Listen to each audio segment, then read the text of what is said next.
Transpirar muito as mãos, os pés ou as axilas é uma realidade enfrentada por muita gente. E sobre a sudorese excessiva, também conhecida como hiperidrose, nós vamos conversar agora com a dermatologista Fernanda Braga, que está aqui comigo no estúdio. Uma boa noite para você, doutora Fernanda. Boa noite. Muito obrigada, viu, pela presença aqui no TV Notícias. Notícias. Obrigada pelo convite. Eu vim falar sobre esse excesso do suor. Ele é muito comum. Aqui na nossa cidade, em Uberlândia, é um lugar mais quente, o clima favorece, mas as causas, ela é muito relacionada com o paciente. Então, a gente sempre conversa com as pessoas, elas falam, umas suam mais, outras não suam. O excesso de suor, ele é uma patologia, porque pode comprometer o dia a dia do paciente. Mas a ausência de suor também tem que ser investigada. Então, isso é um alerta, porque muitas vezes as pessoas não se preocupam.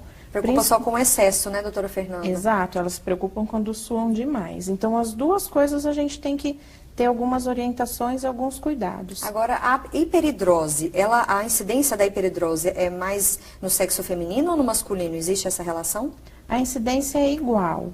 Muitas vezes procuram mais o dermatologista as mulheres, mas a incidência estatisticamente é igual nos dois sexos. Agora, as causas para a hiperidrose, a gente sabe que tem uma parte genética, né? Mas o fator psicológico, o estresse, a ansiedade pode desencadear a hiperidrose ou, do contrário, também a ausência de suor?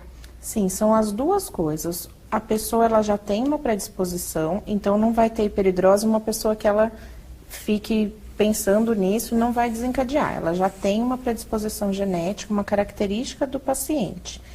Quando ele começa a notar, a ter problemas, ter dificuldade, às vezes o paciente tem hiperidrose, ele vem dar uma entrevista, ele já fica ansioso, ele começa a suar muito.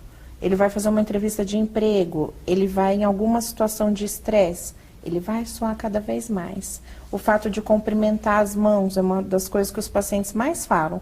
Ele sabe que vai em um lugar que vai cumprimentar muitas pessoas, ele já sofre, ele já tem hiperidrose. Muitos pacientes, quando começam a tratar a ansiedade, outros problemas melhoram a hiperidrose também. Agora, quando é que é indicada a cirurgia? Existem outros tratamentos além da cirurgia também, né, doutora Fernanda?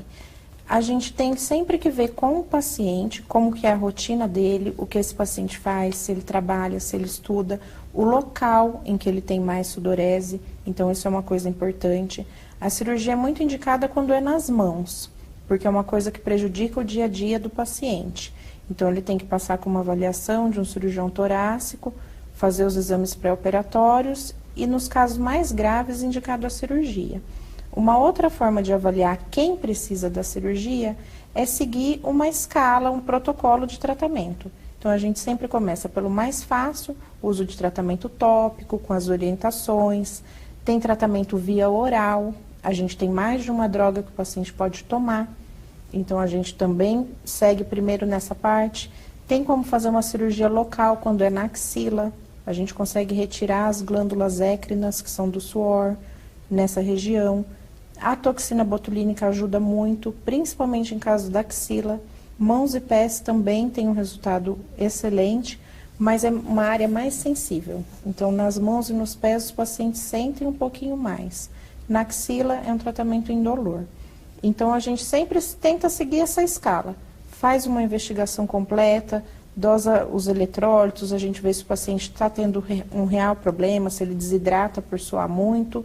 Faz toda uma investigação da parte da ansiedade e começa o tratamento nessa escala, como se a gente fosse aos poucos. É preciso fazer uma triagem completa, né, doutora Isso. Fernanda? Agora, esse tratamento é demorado, a cirurgia, por exemplo, é muito complexa, os efeitos colaterais, dá os detalhes pra gente. O tratamento tópico não tem efeito colateral.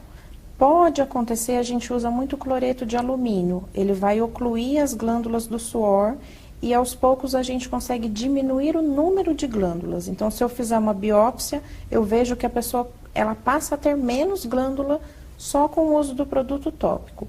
Então, para a gente começar a ver resposta, pelo menos 30 dias, não é automático.